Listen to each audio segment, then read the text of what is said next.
time. So it's important that you practice them, so if they ever happen to you in a match, they won't cost you the game.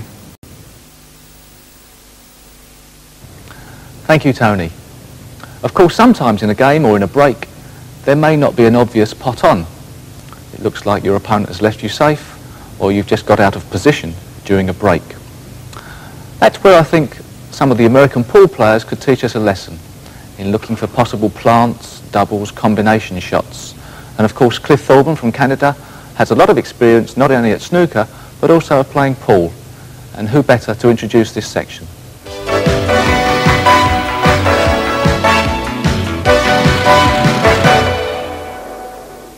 So now that we've been through all the basic techniques of the game of snooker, and hopefully you've had a bit of practice doing it, we're going to go straight to match-type situations, and we're going to start off with the break shot, which is very important indeed.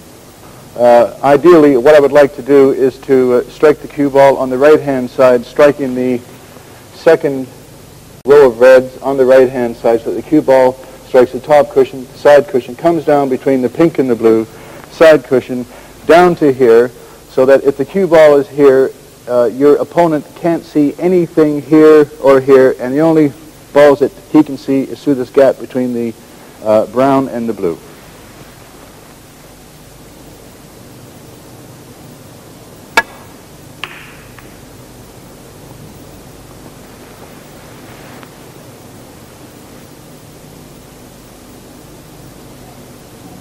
That's not bad, that one. Notice that the cue ball is tight on the cushion, and that always helps. Sometimes during a game you're faced with a shot like this. This is called a shot to nothing, which means that if you miss the pot, the cue ball is still going to come around down here and hopefully go safe. If you pot the red ball, then hopefully you'll still finish on a buck color here, and then you have to pot one of these and then go back down to the reds and hopefully build up a big break. So this is called a shot to nothing. Hopefully you'll pot it.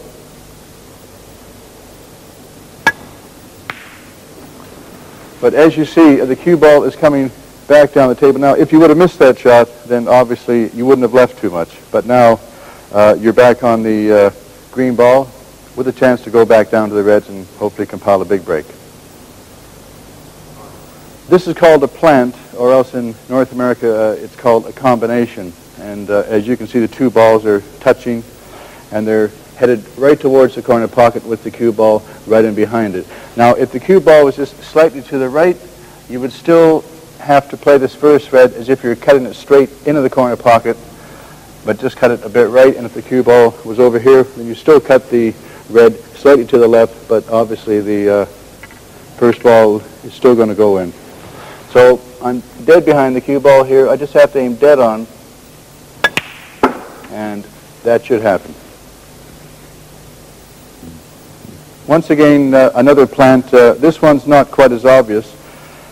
In fact, the red ball is about 3 or 4 inches apart, and what I have to do here is make it myself, so to speak. So what you must do first of all is get down as if this first red was the cue ball, and you just come around, try and find the angle like this. And once you find the angle, you just go straight through that ball. And you find an angle on the cushion here, and you try and play this first red into this small piece of chalk. And think that this is the pocket and not that. And don't forget to play a position on the shot as well. And that should happen. So now we come to one of the truly strange type of situations that can actually happen in any ball game at all. Now, it's still a plant. The two balls are still touching. Now, remember that this shot is only possible when the balls are touching, or I'd say about maybe 1/4 of an inch apart. Now, as you can see, these two balls are lined up towards this piece of chalk here. Now, for those of you that have played a little bit before, when you play a plant, you normally think, in order to make this ball here, or the first ball, is to cut the first red on my side to the left-hand side to throw this one off to the right. But obviously, this doesn't apply when the two balls are touching. Now, I'll try and explain to you why. Now what you have to do here is aim on the opposite side of the first red and just try and hit about a quarter of the ball, and you'll just see what happens here. It just absolutely just threw right away and went straight into the pocket. In order to make a plant, obviously you've got to see that 2 or 3 balls are actually lined up towards a pocket. So if you can see that there's 2 or 3 balls lined up towards a pocket, well then walk around and see if they are actually lined up towards the pocket. Now on this particular shot here, this is a 6-ball plant, and I've thrown in a little kiss-off as well. So these 2 balls are going to strike these 2. This ball here is going to cannon onto this one, and then it's going to cannon off that onto these 2 balls and pot that red into the corner pocket.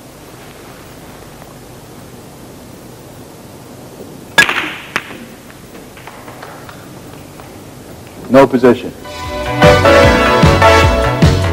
Anything else? You want a little wizardry here? What do you want?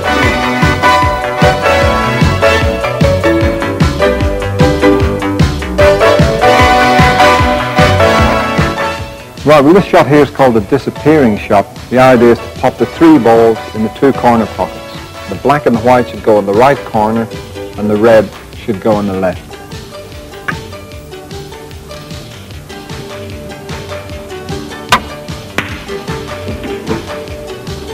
First time. This time we're going to try and make use of the red balls and pop the black into the other corner pocket. Spin the black around the reds.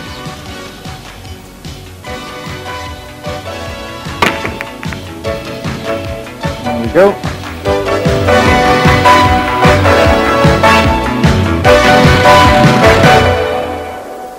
The double is a very interesting shot. It's a shot that I would like to see personally played a lot more, but for some reason people tend to shy away from it, or in fact are scared of it. Now all that I have to do is just strike the red with the cue ball.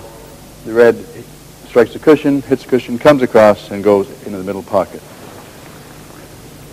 This is a shot that you should practice because it comes in handy quite a bit. And it should work out something like that with some practice. Right, well now we're faced with a situation. Now we'll say that there's 2 different situations here. First of all, on the first one, you're 28 points in front, and all they need obviously is the last red. So here I want to play a slow double so that if I miss the red ball, then the cue ball is going to be coming down in behind the black, because obviously I don't need a color because my opponent will need snooker, so I double this one in. I missed it, but I've left the red ball safe. Now, if you were 33 points behind, then still faced with the same shot. This time you've got to play position on a color, and it's going to have to be either the pink or the black. So I'll hit this one a little bit firmer.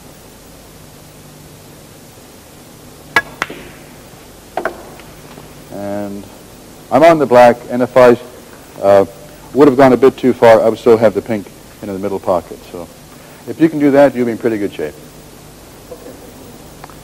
Now we're going to get into the snookering side of it. If you're snookered, what's the best way to go about it?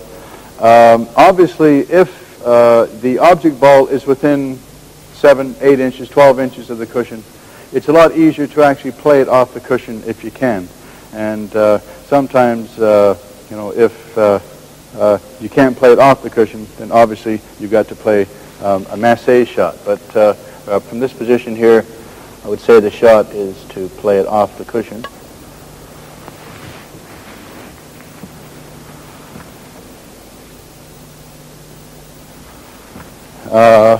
Or else if the ball was just slightly out, say, from this position, which means that I can't actually go one cushion and strike the red. So I've only got one alternative left, and that's to play the swerve or the masse shot.